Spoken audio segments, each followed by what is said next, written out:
नमस्कार, मैं कनकलता झा। आज नदी कविता से हमने नदी कविता की बहुत सारी पंक्तियां पढ़ी। आज हम नदी कविता के अगले 3 पदों को पढ़ेंगे जो समाप्ति की ओर है कविता।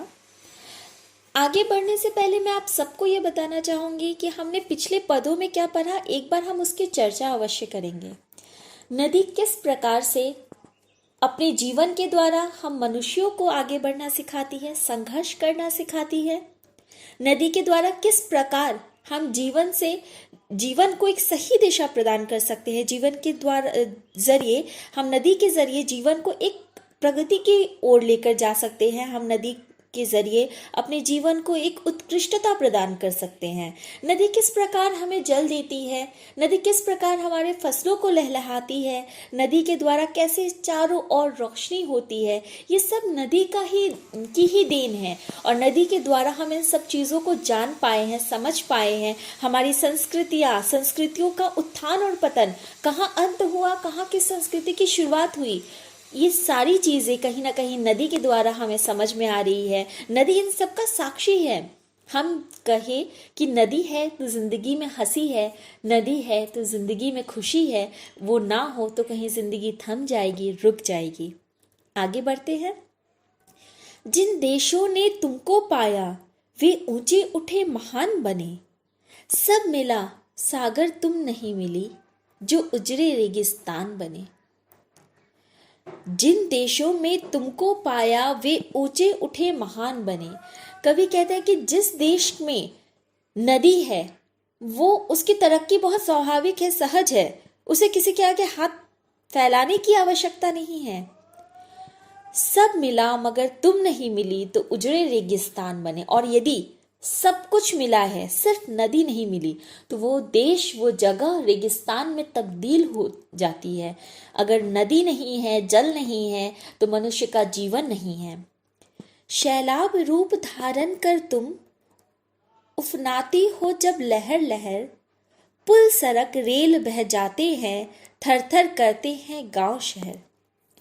अब कवि कहते हैं कि कभी अगर तुम्हारा रौद्र रूप हमारे सामने आता है, तुम कैसे हम सबको डरा सकती हो।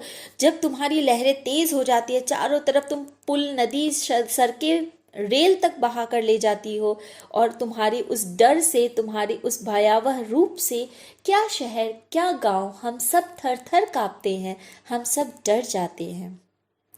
फिर सागर की व्यापकता में मिल जाती हो, खो जाती हो, जो लक्ष्य खोजने निकली थी वह लक्ष्य स्वयं हो जाती हो।